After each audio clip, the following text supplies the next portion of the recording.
whatever I say, I'll remember you if you remember me.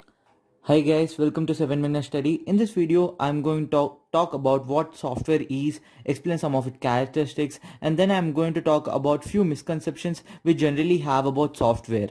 So software is nothing but a accumulation of instructions, data structures, and documentation. So instructions are that when executed provide desired features, functions, and performance. So data structures are the ones which give us the program structure using which we can write the working programs of the software, and then we are going to give operational data documentations using which the customer can generally check how to operate with that software to get his desired results. So for example, we can even check projects at GitHub where we have documentation, proper documentation provided to actually major projects or something like professional projects. So you can go check them. And then the major characteristics are that software is developed or engineered, so it is not manufactured in a classical sense. So quality is achieved using good design. Both depend on people but in different ways. So the characteristics can be depending on the different applications. So we need to construct the good code basically to get a good product out of it. So software doesn't wear out, that is we can reuse a software, that is we never see like share it. Let's say we downloaded WhatsApp, so we can only send a message and we have to delete and again reinstall it. So do you think we would be using such apps? So software is something that doesn't wear out, that is basically reusable. So now although the industry is moving towards component based construction, most software continues to be custom built. So based on the customer requirements, softwares are going to be designed. So in many of the service oriented companies, this is clearly validated. So examples of such would be creation of Windows graphics based on the customer requirements on photo or video editing software. This also can be utilized based upon the customer requirements. We even have online applications or software using which we can edit or we can manipulate the video data or image data ourselves.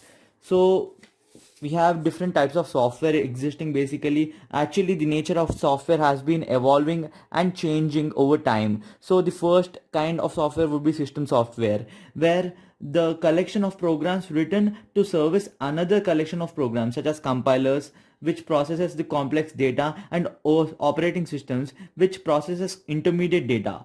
Okay, so then we have application software, standalone programs that solve specific need may be application software. So the process basic or particular business or technical data. Example, point of sale transaction processing. So next we have engineering or scientific software, wherein these kind of software are used in astronomy to volcanology and automotive stress analysis to space settle, orbit dynamic molecular biology to automated manufacturing. So the computer aided system is nowadays being used by many of the mechanical and civil students in order to design or design and deploy some basic structures. So then we have system simulation being used by mechanical engineers, and then we have embedded software. So I think many people are aware of it.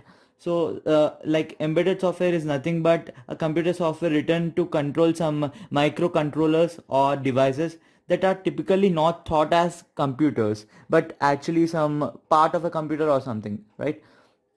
You can see digital watches or cars using embedded software. And then we have product line software, where which these kind of software are designed to focus on limited or market consumer products. So like examples would be spreadsheets, multimedia, entertainment, etc. And even we can consider word processing software such under the product line software. And web applications, we have many web applications which are linked to hypertext files presenting information in the form of text or graphics. So the e-commerce is mainly using web applications such as Amazon and Flipkart, these kind of B2B or B2C customer applications are going to grow in importance and moving towards sophisticity. So next we even have artificial intelligence software, which is upcoming right now.